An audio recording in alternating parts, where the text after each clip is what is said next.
Hello mga idol, for today's video, magluluto tayo ng longganisa na binigay ng kapitbahay.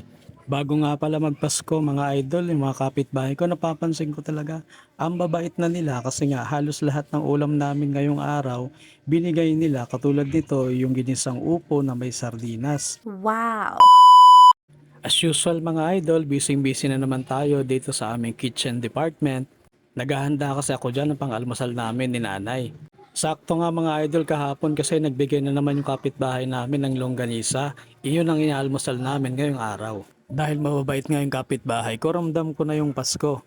Bago ko nga pala ikwento yung almusal namin kung paano ko pinrepare mga idol, kwento ko na rin lang sa inyo kapag wala akong ginagawa at walang bumibili dito sa tindahan.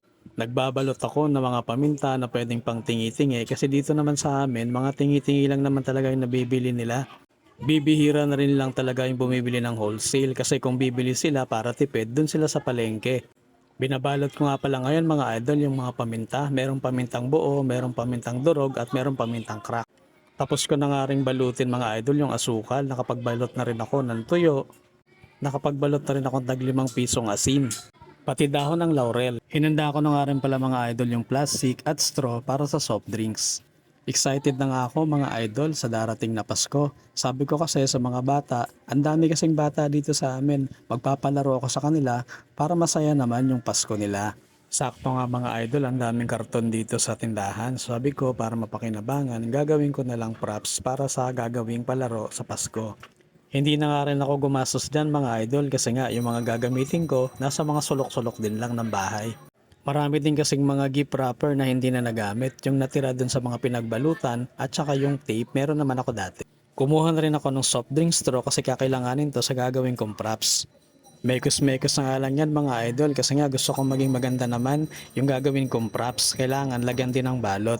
May gunting ako dyan pero kinatngat ko na lang. Napanood ko nga lang yan mga idol sa TikTok at sa YouTube yung mga trending games na pwedeng gawin ngayong Pasko. At siguro naman dahil nga nagtitrending to, alam na to ng mga bata kung paano laruin. Wow! Hindi ko na nga binalutan yung buong karton kasi nga yung harap lang naman yung mahalaga at saka yun lang naman yung makikita ng mga manunood. Sigurado nga ako mga idol, alam nyo rin to kung paano laruin kasi nga sobrang trending na rin talaga nito sa TikTok at saka sa Facebook. At sigurado nga ako mag-e-enjoy at magiging masaya yung mga bata dito sa amin sa darating na Christmas party namin sa December 24.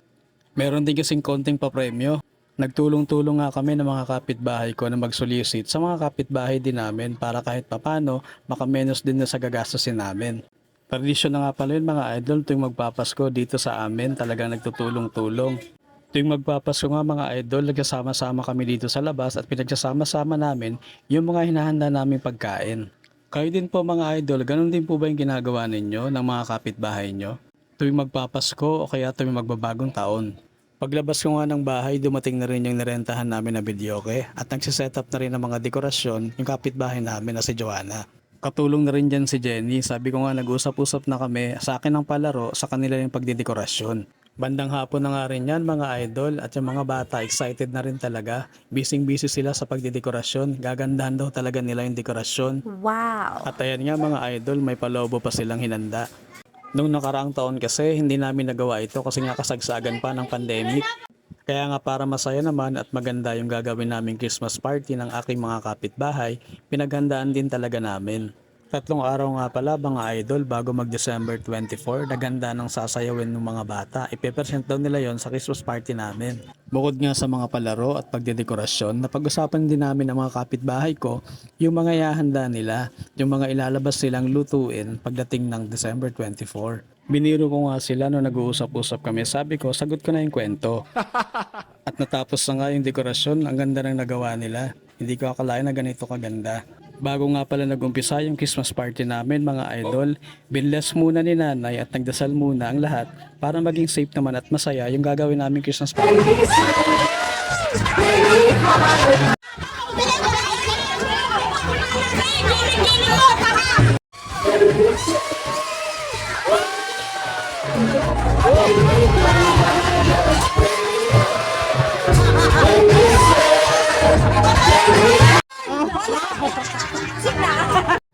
Ang saya-saya 'di ba mga idol? Bigla ko ngang naalala nung nag-i-start pa lang ako mag-vlog. Kapag kumikita na ako sa Reels at monetize na ako, tutulungan ko yung mga bata, lalong-lalo na yung mga nasa lansangan at inabandona ng kanilang mga magulang. Sa 4 months nga pala na nagbablog ako at nagre-reels, kumikita na ako ngayon sa Stars. At nagpapasalamat din ako kasi nakaabot ako ng 7,000 followers. Ang goal ko nga noon na nag-uumpisa ako, sabi ko by December sana ma-unlock ko na rin yung ibang monetization tools. Malaking tulong mga idol yung pakikipag-engage nyo at panonood nyo sa mga vlog ko. Kung nakaabot ka nga sa video ito mga idol, pa-comment daw naman mga idol kung ano nang status ng mga nagre-reels dyan at saka yung mga content creators. Pa-heart at pa-share na rin mga idol. Thank you! Balik tayo mga idol sa Christmas party namin.